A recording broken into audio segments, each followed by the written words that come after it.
कहो खुदा से मेरी मुश्किलें बड़ी हैं, ये मुश्किलों से कह दो मेरा खुदा बड़ा है।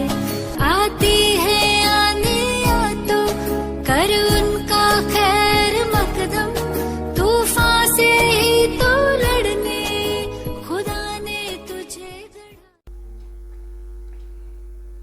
नमस्कार दोस्तों, मैं राजीव शर्मा दिव्य एजुकेटर्स प्लेटफॉर्म से आपका हार्दिक अभिनंदन करता हूं। इस समय विश्व त्राही त्राही से गूंज रहा है। चारों तरफ विलाप, शोक, संताप इत्यादि व्याप्त है और ऐसी विषम परिस्थिति में सकारात्मक रूप यही है कि हम बाजार ना जाएं, अत्यावश्यक काम से ही बाजार जाएं और अपने स्वाध्याय में लगे रहें, जिससे कि आगामी परीक्षाओं के परिणाम सुखद हमारे लिए सिद्ध हों। इस बात का विशेष ध्यान रखें कि बार बार हाथ धोएं और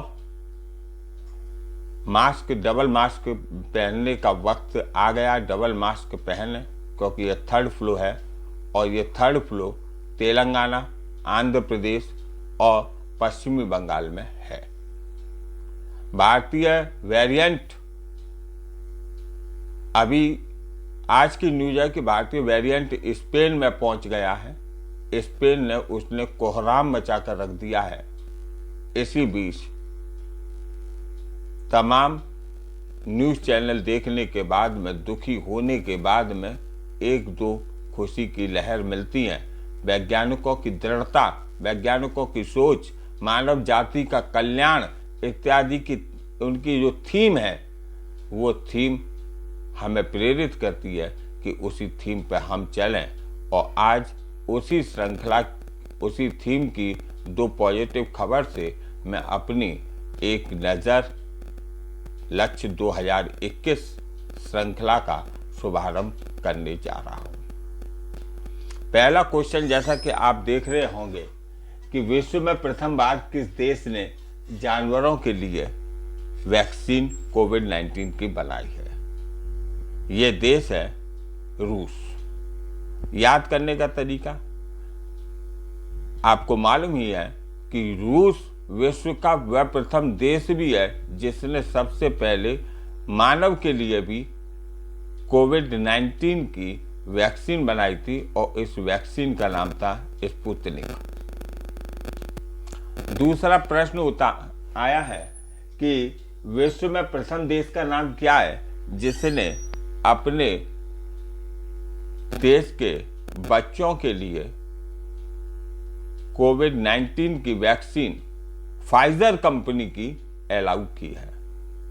तो यह है अमेरिका से ऊपर का देश, जिस देश में हडसन की खाड़ी भी है। उस देश का नाम है कनाडा। नेक्स्ट क्वेश्चन है कि राष्ट्रीय समुद्री दिवस जो कि 5 अप्रैल को मनाया जाता है, इसका उद्देश्य क्या है? क्वेश्चन आया कि राष्ट्रीय समुद्री दिवस कब मनाया जाता है? तो 5 अप्रैल को। इसका उद्देश्य क्या है? इसका उद्देश्य है कि जो हमारे समुद्र के माध्यम से हम जो यातायात करते हैं, समुद्र के माध्यम से हम जो अपनी ट्रेडिंग का काम करते हैं, उसे इको फ्रेंडली बनाना। यानी इको फ्रेंडली का तात्पर्य यह है, इको से मतलब पर्यावरणीय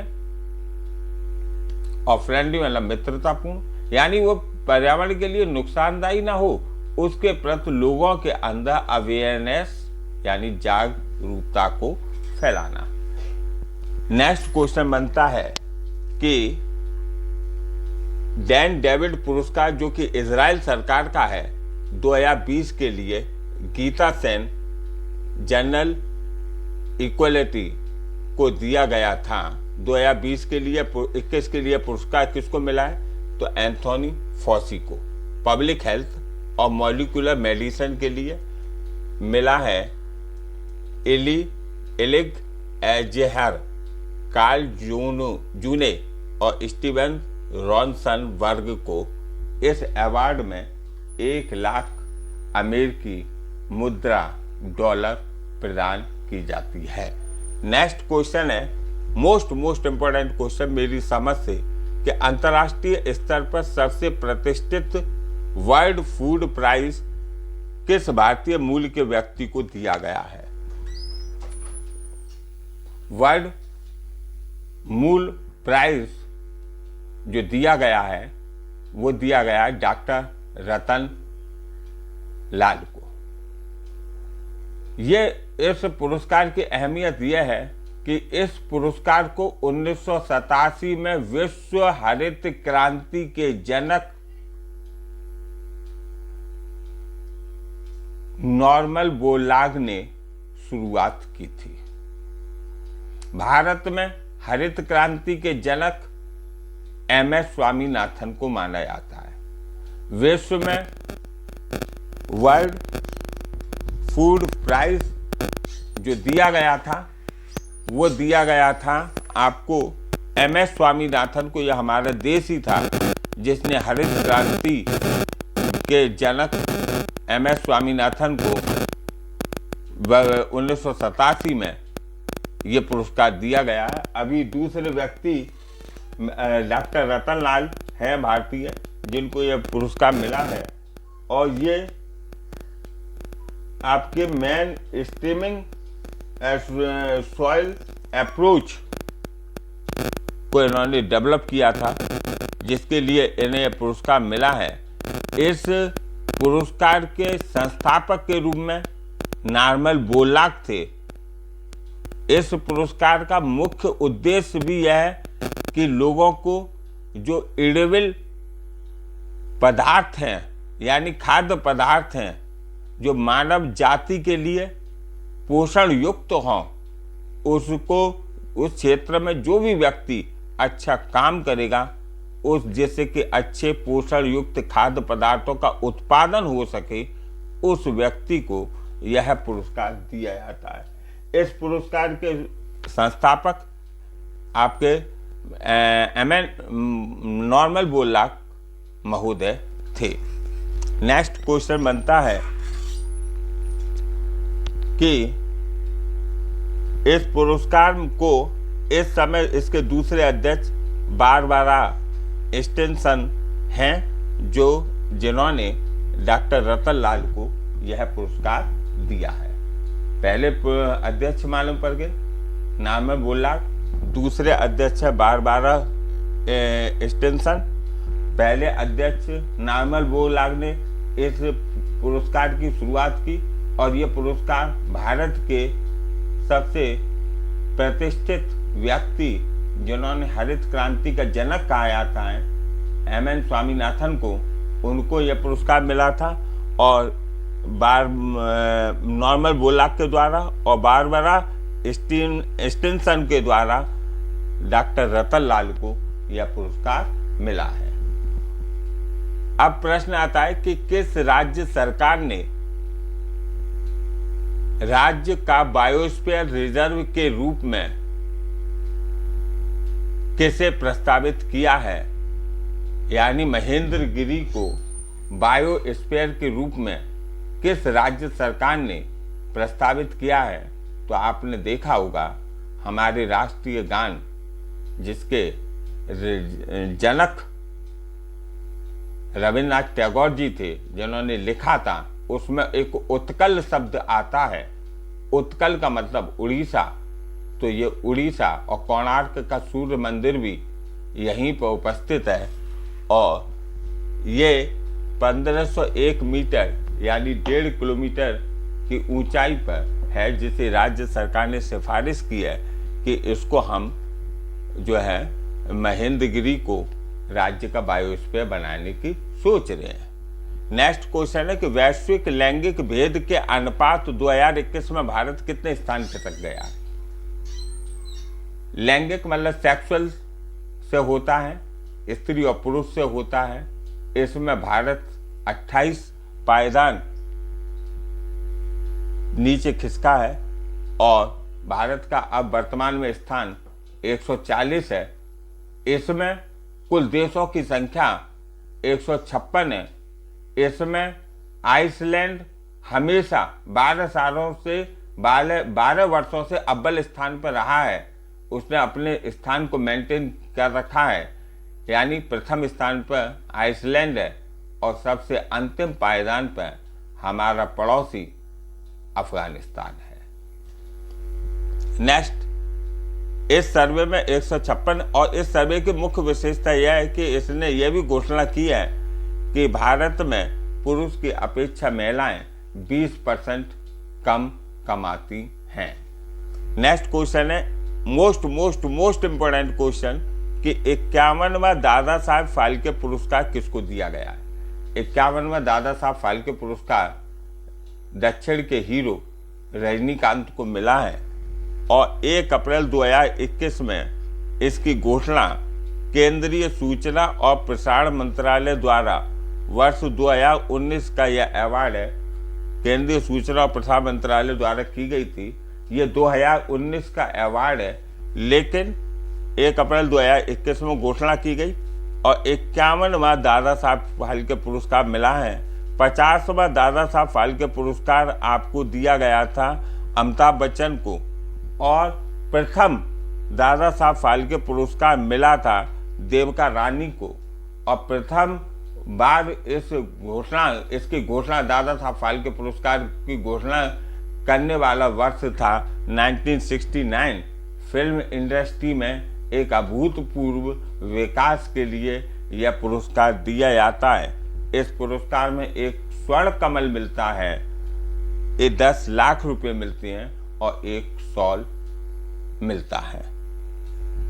नेक्स्ट क्वेश्चन बनता है कि मोदी जी ने किस ऐतिहासिक घटना की शताब्दी समारोह का वीडियो कॉन्फ्रेंस के जरिए उद्घाटन किया। या आपका हिस्ट्री में यूपीएससी में क्वेश्चन यूं पूछ सकता है कि मैच द फॉलोइंग: भारत छोड़ो आंदोलन 6 अप्रैल 1930, नमक सत्याग्रह आंदोलन 9 अगस्त 1942, सविनय अवज्ञा आंदोलन 12 मार्च 1930 या चोरी चोरा शताब्दी समारोह 4 फरवरी 1922। अब इसमें वो मैचिंग करने के लिए देगा। इसमें मैचिंग में आपको ये बात ध्यान रखनी है कि इसमें मैंने विकल्प नहीं दिए हैं। विकल्प इसका 2, 3, 1, 4 हो जाएगा, यानी 2 पहले का 2 9 अगस्त 1942, 3 दूसरे का 3 यानी 12 मार्च 1930, फिर 1 4 यानी आपका इसमें आएगा पहले का भारत छोड़ो मतलब तीसरे का सविनय अवज्ञा आंदोलन 6 अप्रैल 1930, चोरी चोरा शताब्दी समारोह 4 फरवरी 1922। ये चूंकि चोरी चोरा शताब्दी समारोह की शताब्दी मन रही है, इसलिए करंट का भी क्वेश्चन हो गया कि शताब्दी मन रही है, जिसे मोदी जी ने वीडियो कॉन्फ्रेंस के जरिए जारी किया था, तो इसलिए करंट का क्वेश्चन बहुत अच्छा बन सकता है कि चोरी चोरा शताब्दी समारोह का इन्होंने शताब्दी समारोह का वीडियो कॉन्फ्रेंस के जरिए उद्घाटन किया था। नेक्स्ट क्वेश्चन आपके लिए मैं हर रोज आज से कोशिश की है कि भारत छोड़ो आंदोलन के समय कांग्रेस का आपको बताना है। कल मैं आपको इसका जवाब दूंगा 4 क्वेश्चनों का। भारत छोड़ो आंदोलन के समय कांग्रेस का कौन सा अधिवेशन था, तो इसको आपको बताना है। कमेंट करके मुझे बताइए। करो या मरो का नारा किसने दिया था? इतना सरल नहीं है ये ऐसे ही है जैसे इनकलाब जिंदाबाद का नारा लिखा था मोहम्मद इकबाल ने और फेमस किया था गांधी जी ने। ये ऐसे ही है जैसे उसमें कहा है जनता का शासन जनता के द्वारा जनता के लिए, क्लियोन ने कहा है, लेकिन सभी लोग जानते हैं कि इसको राष्ट्रपति इब्राहिम लिंकन ने कहा था। For the people, by the people, of the people को इब्राहिम लिंकन ने कहा था। इब्राहिम लिंकन ने नहीं कहा, एक पॉलिटिकल साइंस के बहुत बड़े विद्वान थे क्लियोन, उन्होंने कहा था। इसी तरीके से इसमें करो या मरो का नारा किसने दिया था, ये आपको बताना है। कोचराब आश्रम कहाँ था?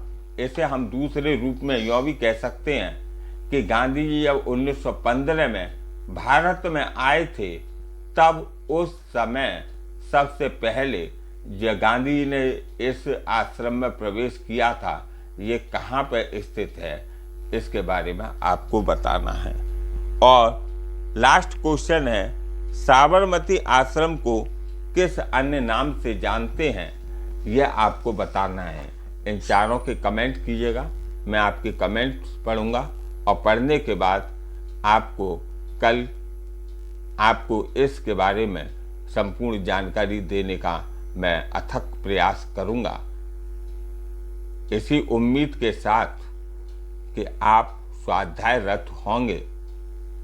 आप बाजार में कम जाइएगा, क्योंकि ये आक्रांत विषाणु यानी वायरस हम सभी लोगों के इंतजार के लिए बैठा है। इसलिए बार बार हाथ धोइएगा।